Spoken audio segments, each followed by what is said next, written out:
And it's not to be afraid because it's a new adventure, but don't let that stop you from going and doing it. Because the first time that I actually, like I sat on Apollo, I'll never forget that moment. I'll never forget what that felt like to sit on him and have him support me and know that like, that's my boy. We're going to get through anything together because I will listen. And if I don't understand, I'll take the time to learn.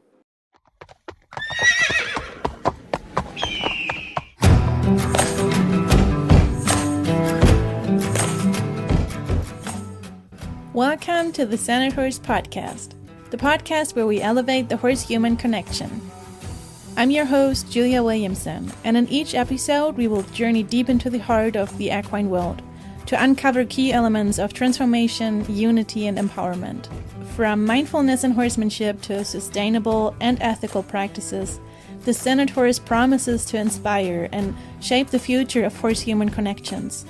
So, whether you're an equine behavior nerd or simply passionate about these magnificent animals, join us on the Senate Horse as we steer the course towards a brighter, more ethical, and centered equine world. Are you ready to journey with me? Let's unleash potential and foster connection together.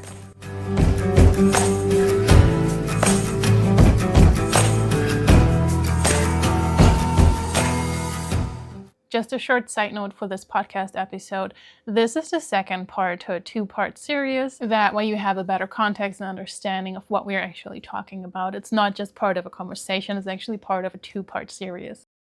Trigger warning. Gentle heads up, there is a good chance that we might be touching on topics that could potentially be triggering for some of you.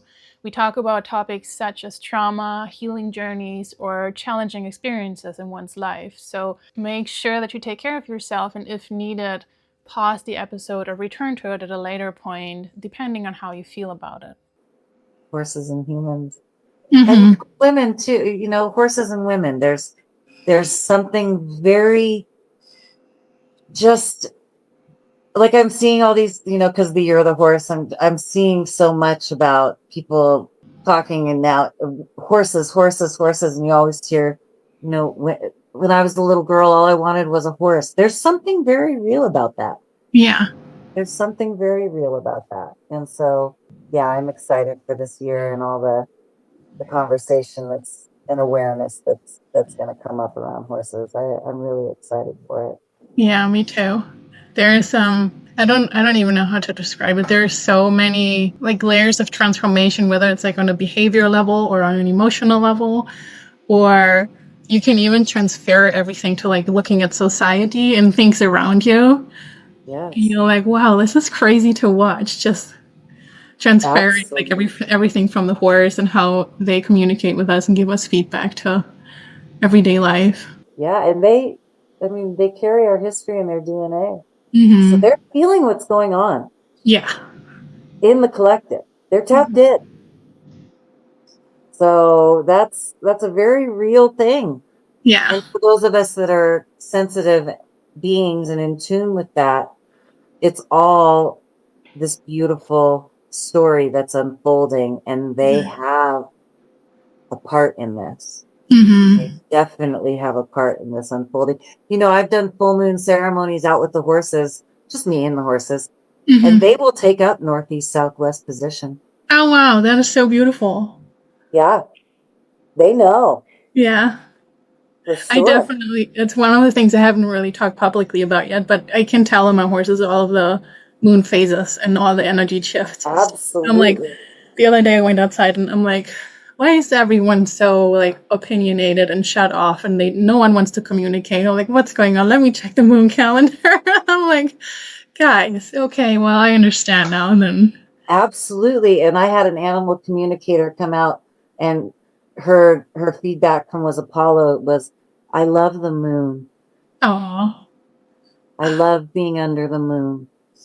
That's so beautiful. It's just, you know, and they're out there under the stars, they're holding it down. And they're so connected to it, yeah. They are. I mean, they are just so in communication with natural law. Yeah, it's just us humans who pull it apart and put labels on it and put man-made stuff on it, Make which it is why, artificial and weird, yeah, and you just, dude, this is our world. yeah, which is why, like I said in the beginning, when I originally started following you and I found you, it was that Nordic, very natural law Hmm. essence that I, in my soul, am aligned. That's my lineage. Yeah. And there's something very powerful about when you are in the rhythm of natural law, but you Hmm. exist and there's man-made around you. Hmm.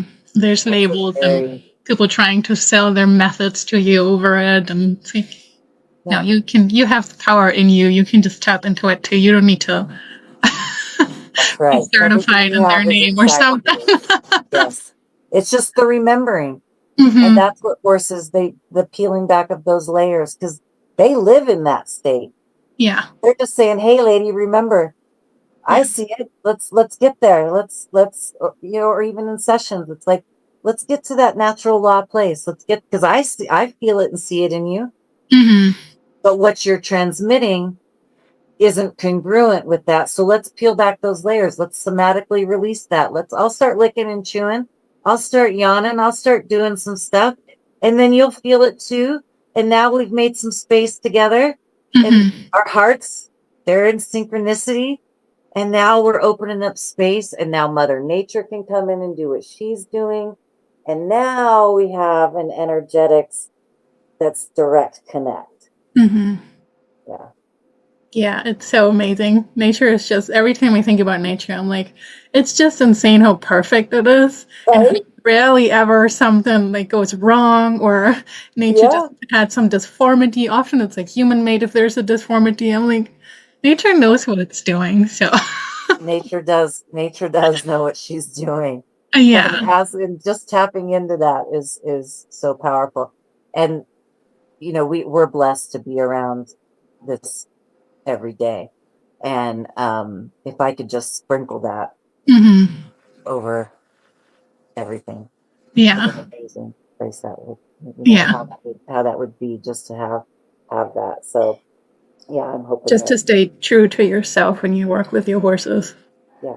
Yeah, it's probably the most important principle above everything. Like even like no matter what approach you use, if you use combined reinforcement or more old school approaches or whatever, it's so important that you are your own Yeah. person, that you don't just take on someone else's like, okay, I take on that persona that this instructor told me to be. It's like, no, like Yeah. you have to stay grounded and you have to be yourself. And if you are sad that day, you're sad. And if you're upset that day and you're upset, like you have to make sure you're aware of that Yeah. and don't just mask it. And Because they won't believe you. They yeah, know.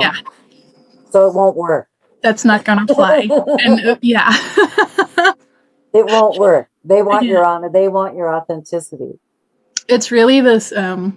Well, I only have the Chinese term for it, but it's this Zen state of mind when you're with your horses. I feel like because I have when I explain it, I always tell people, well, when you work with your horse, you want to be in like a neutral kind of zero state of mind. You don't.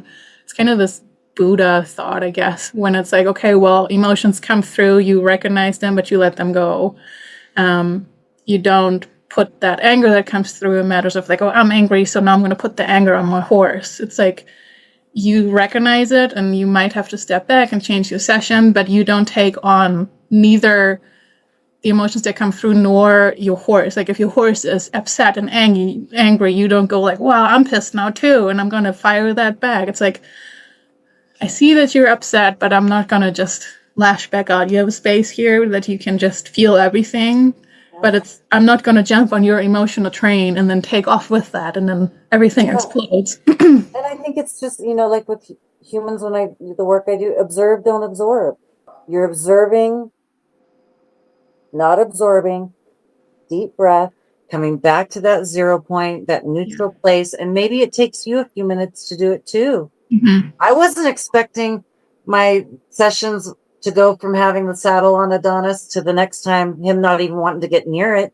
Mm-hmm. And I was a little like, what's going on here? And I was Mm-hmm. like, okay, this is where we're at. So now we got to take it back to the very beginning. Mm-hmm. And if it takes me 6 months in that stage, I just, it's okay. Because when I'm future thinking, first off, I want him to want to ride. I want him to want to do these fun activities.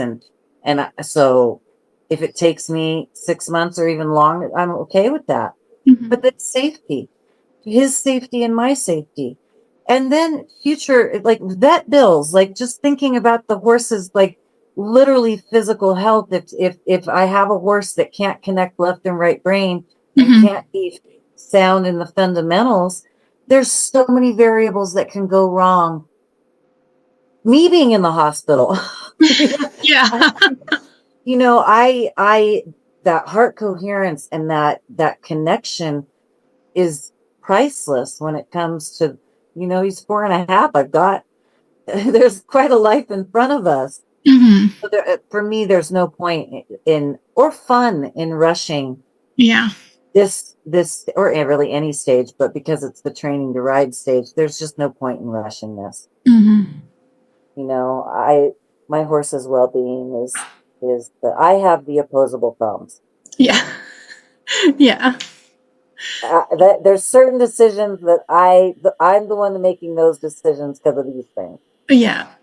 And it's so important to learn to reflect, but just hard for many people because they are so used to being told what to do. Like, oh, but this person at my barn told me to just do this, instead of tuning in with your heart and being like, what does my gut tell me?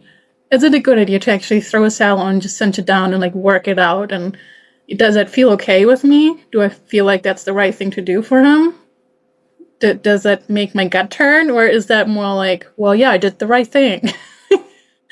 Well, Like and I that's progress. again, most people don't know that their nervous system is even telling them anything. Exactly. Yeah. Most people do not even have that kind of relationship with themselves to know how Mhm. they're feeling, to then be able to be with another sentient being and recognize, oh, the feeling that we're exchanging with each other Yeah. doesn't feel right. How do I get what now? Where do I proceed with these feelings? Mhm. Oh, I'll take a deep breath. Today, it we're just going to be doing this, and we're going to okay. And then it's so rewarding because then you see that they've worked through it, and then you've worked through something together, and now your bond is closer, and now you have that feeling of safety and trust, and like, oh, okay, Yeah. this we can go to the next phase now. Yeah. We did that together. Yeah. It's such a rewarding feeling. It's so satisfying, and it's safe. Do you wish you could truly understand your horse, solve challenges with ease, and create a bond built on trust? Welcome to the Horse Center Academy, your online platform for compassionate, science-based horse training. From tackling spookiness to mastering trailer loading and refining your riding skills, we provide bite-sized, practical lessons that fit into your busy life. Plus, members influence our monthly content. Ready to deepen your connection and unlock your horse's full potential? Join the Horse Center Academy today and make your equestrian dreams a reality. Visit thehorsecenter.com or click the link in the episode notes. Let's get back to the episode. Which is what we're looking for. At least looking for a mutually beneficial exchange of energy. Yes. Yeah. Creating that trust and that mutual understanding. Because those moments they don't just even pay off, or they feel great in that moment. It's like, okay, now you work through this bottleneck of emotions and feelings and all of that, and then you come out better. And then if something else happens again where, I don't know, your horse might be unsure or you feel unsure, now you start to look for each other's guidance. Yes. Instead of just whatever, like the horse might have, before going through all of that, the horse might have been retracting and pulling away and being like, I don't want to deal with you. Like, I feel safer away from you. And now they might be like, oh, I feel scared and I'm anxious, but what am I supposed to do? Tell me what to do. Like, it shifts their focus a lot. They're looking, and that's, I got to tell you, having these boys has really taught me so much. But when they lay down and they put their head on my chest, and we just lay there and they snoring, and I do that with my older boys as well. But there's something about watching these young boys grow from such a young age, and such a trust. And when they do look to me for that guidance at the young age, there's just nothing like that. So I couldn't imagine being in a training situation with Adonis where I know him so well and I know that there's something happening in his body that I can understand as someone that has, CPTSD, or I don't like owning that label, but I'm aware of that energy of what CPTSD is. And I can see it in him and I can be like, hey, buddy, I know that feeling. Now I can feel your energy, and it's scary, isn't it? It's hard. It's scary to be in your body right now because it's so overwhelming and you don't really know where it's all coming from. Now, I, again, as having opposable thumbs, I know that you were in a kill pen. I know that you were taken from your mom. I know that I have a few indicators of, and I can feel you right now. And I can be with you. And we can take this slow because you deserve that. You're my baby boy. Yes, they are.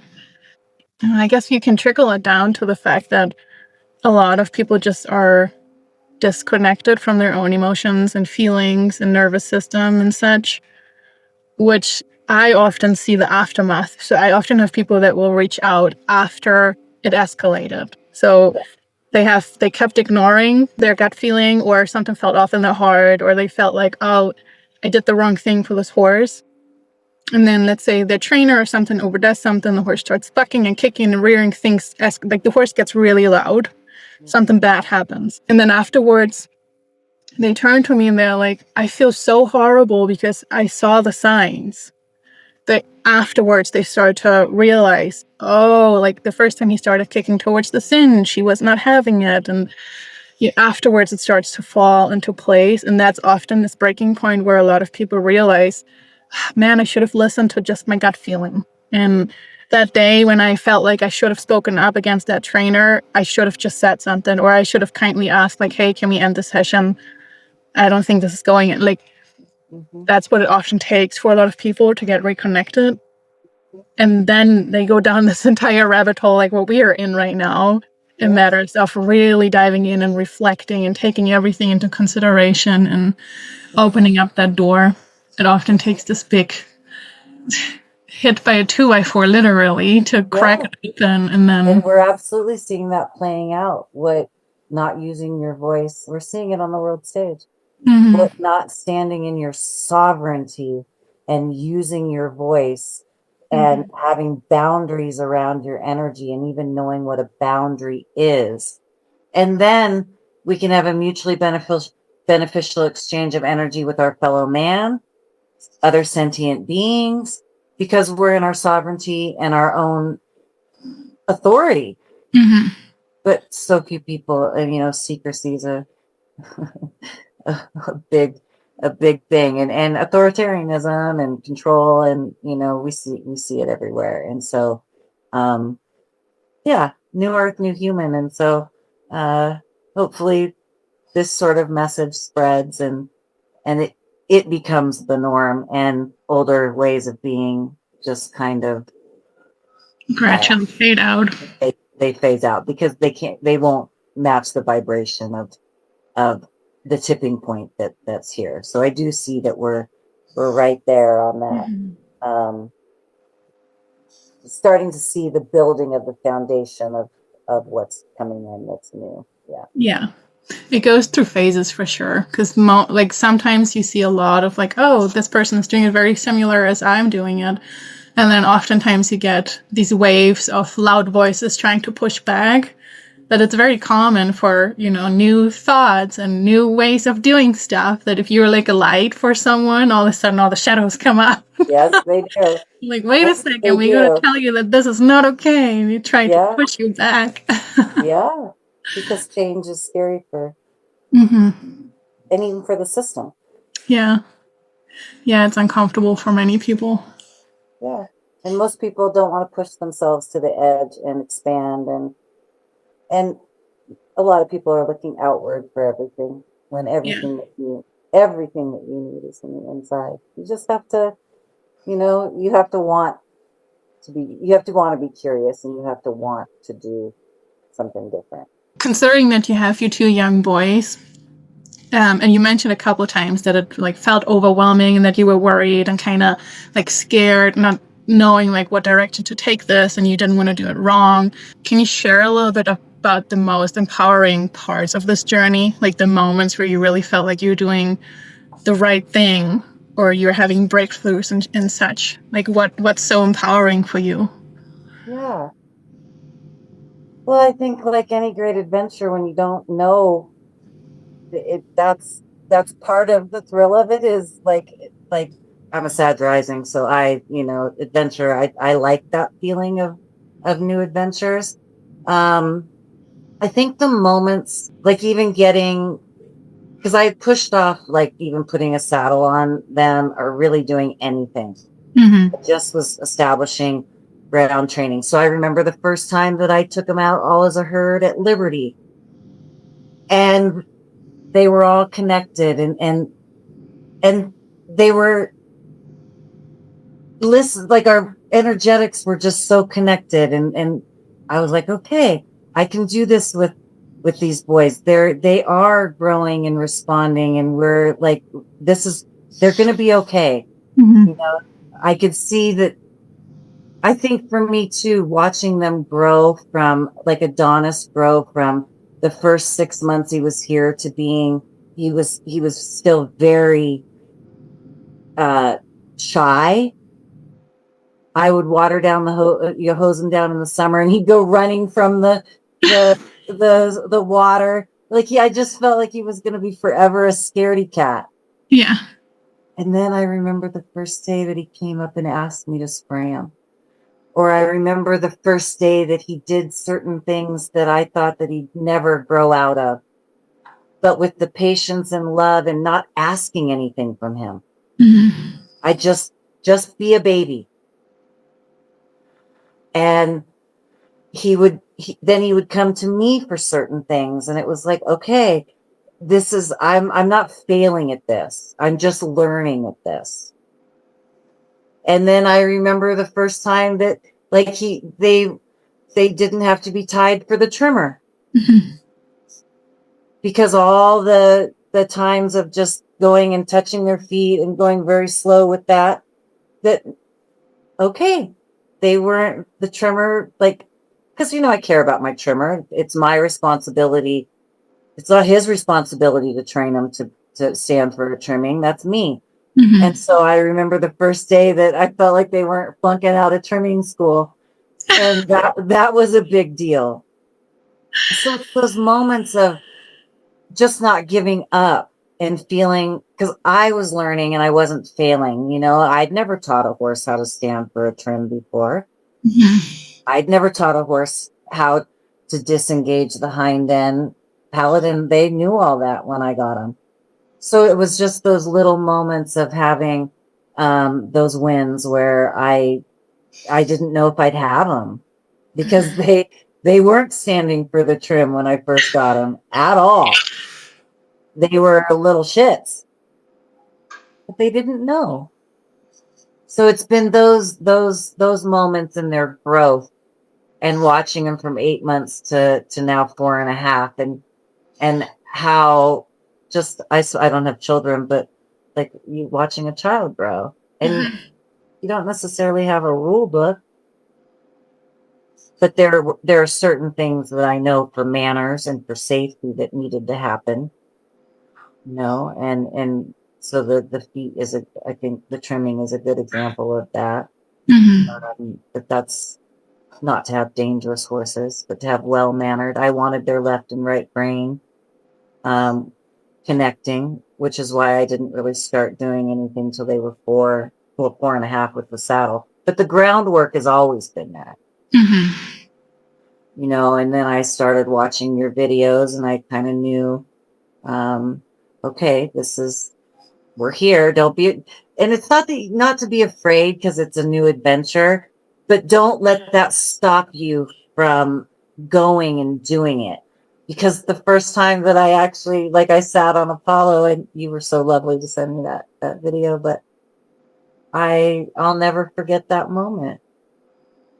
I'll never forget what that felt like to sit on him and feel him and have him support me and know that, like, that's my boy. We're going to do this. We're going to get through anything together, because I will listen. And if I don't understand, I'll take the time to learn. I'm with you. We're a team. Yeah. Yeah, you said that so beautifully. It's a reminder for people, I think, that they shouldn't be intimidated or felt belittled by other people and trainers and facilities and such that tell them, well, you can't do that on your own. I have to do it, or you have to hire someone, you can't do it. It's like, no, if you're willing to go onto this journey and you want to learn new stuff and you want to grow with this horse, you've got that in you. You have to put in the work. That's for sure, but it's in you. You can do that. Yeah. And I also think that when you have horses in your blood, like, truly, you live and breathe. Like, it's beyond anything that you can really even explain. That does come very natural when you're practicing natural horsemanship. I think there are a lot of people that have horses in their blood, but because it's so old school ingrained in them, and it's just a different discipline. Because horse people are already so different. Like, we're we're uniquely we're unique. I'll put it that way, right? Yeah, we are our own flock of cookie people. Yes. So, but I am excited. I'm seeing more and more. Well, and like you said, when you're changing things, there's blowback, and so you're seeing it within the industry, and but it's necessary. It's necessary. And so, would I love to see every competition require bitless or even just neck rope? Yeah, that's what I'd like to see. Because it's not natural to have that many bits, and to me, that's inhumane. Yeah, it's such a teeter-totter game with, like, competition and everything. Because for one, I look at it and I'm like, well, having competitive horses out there keeps the horse industry going, and such that we have new people coming up, and we have new interested people and new young girls and young boys that want to get into horses and such. So there is a factor that is still, like, contributing to everything, but it's just so unfortunate to see what direction everything's going. It's always faster, harder, younger. Like, everything is more extreme. It's like, let's start them at 2 and now put them in the futurity at, like, Valley 2. And that means we already had them under saddle for at least half a year. So a year and a half, they already go into full-time training. Their spines aren't. Their spine, and I know some horses develop sooner, and there you could even have, you're looking, if you're future looking, vet bills. The human aspect of it is I guess where I would like to see is just more the conversation around, you have a nervous system that has a language. So let's start there. Let's start with the human, because we have opposable thumbs. Let's start with the nervous system and mindfulness and just learning yourself. And then I just think that you just have a different relationship with everything around you. Animals, humans, because you're in your sovereign energy. And most people just don't know that there's even sovereignty to be claimed. Yeah. Whereas I haven't been on the Gregorian calendar, truthfully, probably ever, but really for 25 years, I have no connection to the Gregorian calendar. I just don't. So, but yeah, that's probably another talk show as well. So. Yeah, I feel like in general, all of the spiritual side, when I teach, I try to pull it apart, and I don't try to implement a lot of spiritual, like, work when I tell people, okay, this is how you teach them to pick up their feet or something, because I feel like it can, like, it can make things a little more blurry when you make spirituality into the game. But it's a big factor for me when I, like, in general, when I work with a traumatized horse, to implement the spiritual side of it. Like, me considering, like, okay, well, this horse is angry, but he's not truly angry. He's actually really afraid. And him being angry is masking that. That's how this symptom of his fear comes out. And, and that shifts so much because now it's like, okay, well, instead of me trying to dominate him because he's angry, I'm trying to be like, I understand that you're afraid, which shifts everything. So there's so much. And I don't, for me, these words that get like spirituality and so they become buzzwords and then I want nothing to do with them. It really is just energetics. Mm-hmm. It's not even necessarily a spiritual thing. It's just Energy, the natural law of how energy works amongst everything. Everything. Yeah. It's when I do osteopathy sessions or any kind of body work, and then you have people that are like, "Oh, you're doing Reiki level 1 or something," and I'm like, "Oh, I don't." Well, yeah, but when I hear that term, it feels so foreign to me, as if I have to like have a diploma on my wall that says I graduated Reiki college or something. And I'm like, no, you can just tap into it, and you don't, you don't have to have like a big diploma for it in order to do it. Like you have it in you. And actually, I think those get in the way. Yeah. Because I just think we naturally, when we tap it limits. like that, just actually kind of, I'm just not a big certification. No, me either. I think the problem. Anything that I do have a certification in, I audited it, so I got it for free. I just wanted to learn about the information. I didn't care about whether or not I had any sort of paper that came with it. Yeah. But I did need to learn about, unwinding and adjustments. And, there were certain things that learning served a purpose to my instinctual knowledge. Mm-hmm. But I didn't care about whether or not I got any sort of certification. And I certainly don't think that, yeah, necessarily. The problem I have with that is often that it just kind of also leads to gatekeeping on the other side. So it's not just, oh, I have this blah, blah, blah certificate.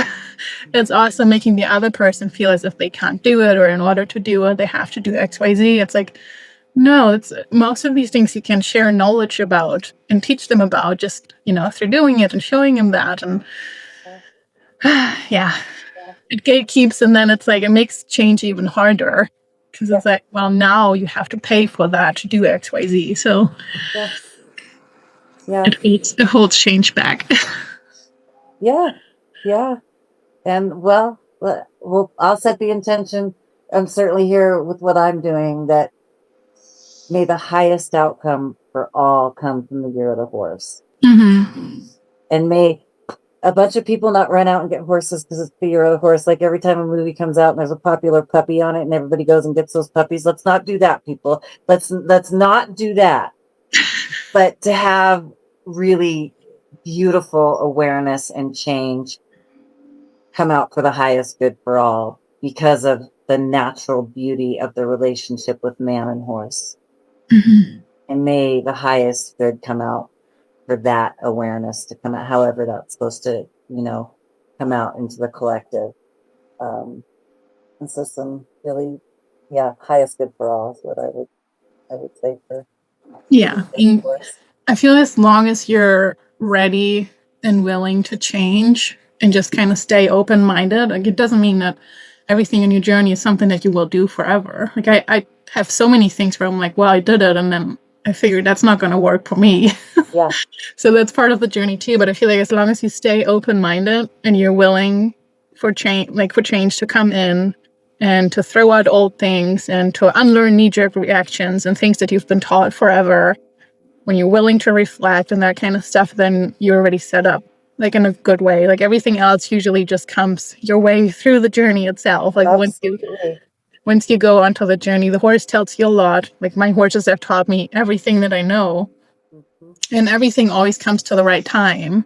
Like when you're like, well, I don't know, I'm kind of stuck. Then all of a sudden the horse is like, oh, how about, I don't know, you have this body worker out, and the body worker comes out and you're like, you learn something that they drop in a phrase and you're like, holy crap, well, that changed my life forever. Yeah. Even having that animal communicator out that, her whole download for Apollo, like he just loves the moon. Mhm. And then I go sit out with him, and I can just feel him, his visuals that he gives me. And, you know, I, well, I've had every lifetime with my horses. I don't know that there's ever been a lifetime where I haven't been with my horses. So Mhm. it's just, yeah, just part of it. But it's so beautiful when you connect on that deep of a level, and it's available for everybody. Mhm. It's not some special gift that I possess, or that I have a herd that's so, of course, magical to me. But it's because we all have that. Yeah. Everybody has the ability to tap in to those energetics. It's inside. Everybody has it. Yeah, I agree 100% on that one. It's available to anyone and everyone, and it's not limited to, Nope. so to speak, gifted horse whisperers or such. Nope. It's literally out there for everyone. I always tell people that I'm like, if I can do it, you can do it. It's not a matter of me being something special or something. I'm like, no, like not at all. Like everyone can go out and learn it and tap into it. Absolutely. It's available for everybody, and if you want it, you'll do it. Yes. I think that's a beautiful way to wrap it all up and give it like a pinpointer how people can start and what they should focus on to get them on the journey. And get curious. Hmm. Thank you so much for this. You're welcome. It's been a This is pleasure. And this thank is great. thank you for all that you put out there and the resources, and because it definitely, speaking for myself, it definitely I was excited to pursue, even though there was some fear coming up. I knew that I had Mhm. a guidance there that I felt absolutely resonant with. So thank you for everything that you put out there. Thank you so much.